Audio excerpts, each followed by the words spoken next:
চলো সকাল সকাল স্নান করে রেডি হয়ে গেছি।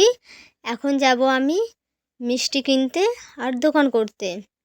চলো তাহলে যাওয়া যাক। আর আজকে হচ্ছে জন্মাষ্টমী, সেই কারণে আমার ঠাকুমা আমার বাবাকে দিত, কারণ আমার বাবা নাকি অষ্টম গর্ভ। তাই তোমাদেরকে দেখাই আমাদের এখানে নদীর জল কতটা বেড়েছে।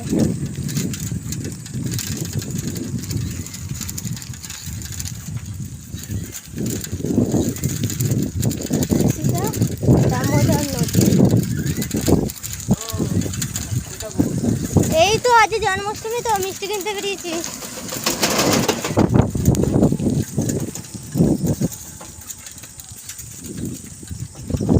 এই হচ্ছে দয়ের মনসা তলা।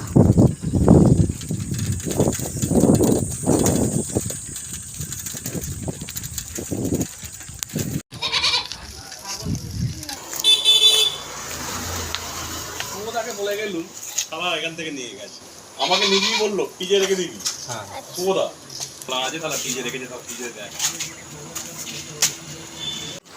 চলো আমি মিষ্টির দোকানে প্রবেশ করে গেছি। এবারে আমি মিষ্টি পছন্দ করব, কিন্তু মিষ্টি কি পছন্দ করব সেরকম কোনো মিষ্টি নেই তো, তাই সব রকমের একটা একটা করে নিয়ে নিলাম, শুকনো আর কি। আর ঘরের জন্য আর কিছু নয়, হিসাব করো। আবার কি 8টা 8 রকমের নেওয়া হয়ে গেছে, আবার কি নেব বলে এবার আমি দেবো মেরে।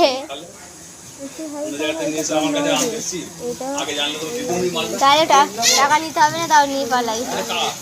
ও দেখছো তুমি অন্য লোকের, অন্য লোকের তোমাকে তোমাকে শুধু সবাই মিষ্টিই বলে যাচ্ছে, কেউ আর মিষ্টি পয়সা দিয়ে যাও। একটা বড় নোট ওই দেখো একটু ছোট করতে না, এটা তুমি তো বললে আমি কাপড় দোকান থেকে পয়সা দিয়েছি তো। হ্যাঁ।